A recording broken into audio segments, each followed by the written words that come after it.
não. Se o sujeito não tem isso, ele vai procrastinar demais. Ele vai ver muito mais no campo das ideias e pouco no da execução. Ele vai se acovardar diante do primeiro não. Ele vai se acovardar diante do primeiro cara que numa rede social diz que você está só falando besteira e não vai pra frente. Não indo pra frente, você não vai prosperar. É possivelmente que quando você estiver ficando próspero, você dê um jeito de quebrar, se sabotar. E aí, já pensou em ganhar muito dinheiro com um canal de corte igual esse daqui que você está assistindo? No primeiro link da descrição temos um aulão para você que quer começar um canal de cortes e faturar muito aqui na internet. Também teremos planilhas que irão te ajudar na hora de organizar a produção do seu canal. Tá esperando o quê?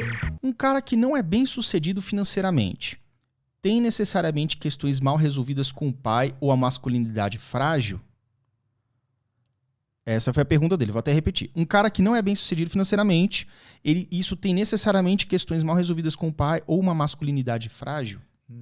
Não necessariamente, mas eventualmente sim. O pai, como eu disse, é aquele que põe no mundo. É aquele que te põe na guerra. É aquele que te põe para conquistar. É aquele que te faz cair e levantar. Esse é uma simbólica do paterno. Quando o cara falta isso nele, tá manco disso, prosperidade combina muito isso, com persistência, com disciplina, com fazer a coisa acontecer, com desbravar, com ir para o mundo da ação. Se o sujeito não tem isso, ou seja, ele vai procrastinar demais, ele vai ver muito mais no campo das ideias e pouco no da execução, ele vai se acovardar diante do primeiro não, ele vai se acovardar diante do primeiro cara que numa rede social diz que você está só falando besteira, ele vai criticar um story seu, por exemplo, você vai se acovardar e não vai para frente. Não indo para frente, você não vai prosperar. Outra coisa que tem a ver também com prosperidade, isso é bem interessante, aqui é sistêmica, tá? É questão de lealdade. Ou seja, se na minha família todos os homens fracassaram, que direito eu tenho de prosperar? Isso se chama lealdade sistêmica e consciência leve. Tem a ver com a constelação? Tem a ver com a constelação. Me conta mais um pouco. Por exemplo, o que é consciência leve e o que é consciência pesada? Se todos os homens na minha vida foram uns fracassados, todos os meus familiares foram uns fracassados, e eu cresci num ambiente assim, não próspero, muitas pessoas quando começam a prosperar, elas dão um jeito de quebrar. Por que eu dou um jeito de quebrar do ponto de vista inconsciente?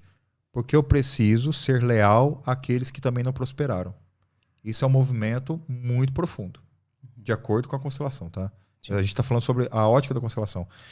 Para eu me manter com a consciência leve, Yuri, eu preciso me manter no mesmo patamar, ainda que para isso seja ruim. Ainda que isso seja ruim para minha vida.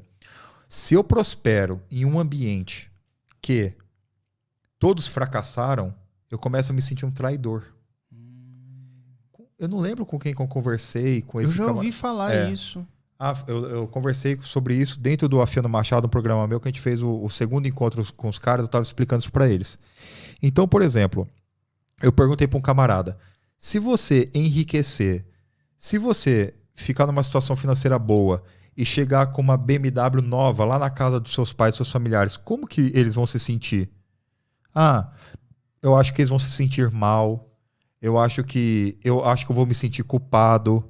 Eu falei, você percebe, cara, se você começa a fazer uma análise dessa, se você vai se sentir culpado por ser próspero, é possivelmente que quando você estiver ficando próspero, você dê um jeito de quebrar. Se sabotar. Se sabotar. O pessoal fala, autossabotagem. Autossabotagem seria isso. É você voltar a ter a consciência leve. Olha, agora eu tô ferrado no mesmo patamar que todo mundo e ninguém vai me julgar. Eu vou me sentir igual a eles.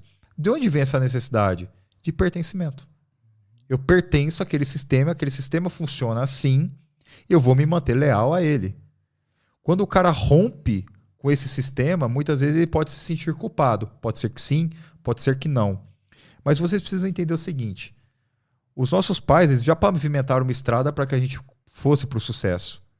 Sem culpa de ter sucesso. Sem culpa de prosperar. É evidente que na pergunta do nosso camarada aí, pode ser que ele esteja errando numa questão puramente mercadológica.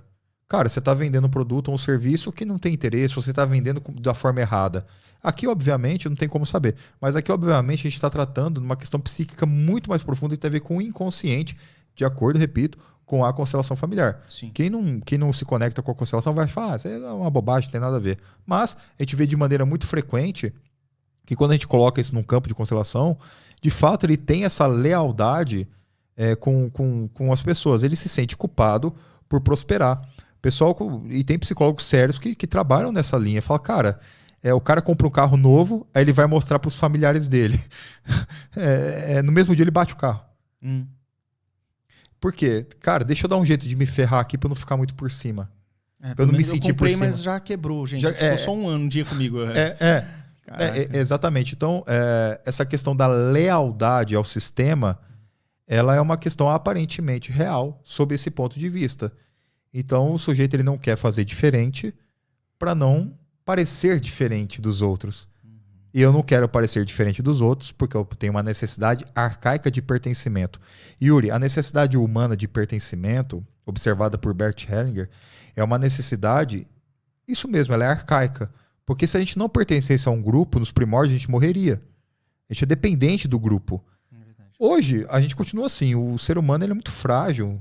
Quando criança, bebê, a gente precisa pertencer a um grupo para que eu me sinta integrante e para que eu sobreviva. Quando a gente entra na adolescência, por exemplo, que a gente é um pouco mais independente, a gente tem necessidade de pertencimento a um outro tipo de grupo. O sistema familiar já não serve mais. E a gente vai pertencer ao grupo. O problema de pertencer a um grupo é a parte ideológica. Eu tenho que seguir todos os dogmas e regras daquele grupo. E tudo que eles estão falando, eu tenho que colocar cegamente na minha vida. Eu vou me despersonalizando em função do grupo. Então é preciso que a gente encontre o equilíbrio entre pertencer a um grupo, mas manter a nossa personalidade. Ainda que na nossa personalidade esteja escrito ter sucesso. Exato. E você aceitar o sucesso, abraçar o sucesso quando ele vier. Exato. Porque isso é um merecimento seu. Se você fez coisas lícitas, é um sucesso lícito, ele é merecido. E você... É a mesma coisa de aceitar elogio. Tem gente que não gosta. Não precisa, não sei o que. Não, pô. Você é um cara tal. Tipo, dá um elogio. Você, obrigado. Diga apenas obrigado. Não diga, bondade sua. Não, bondade sua não, pô. Obrigado, tal. Valeu. Tipo, você aceitar. Como diz o pessoal, receba. Receba.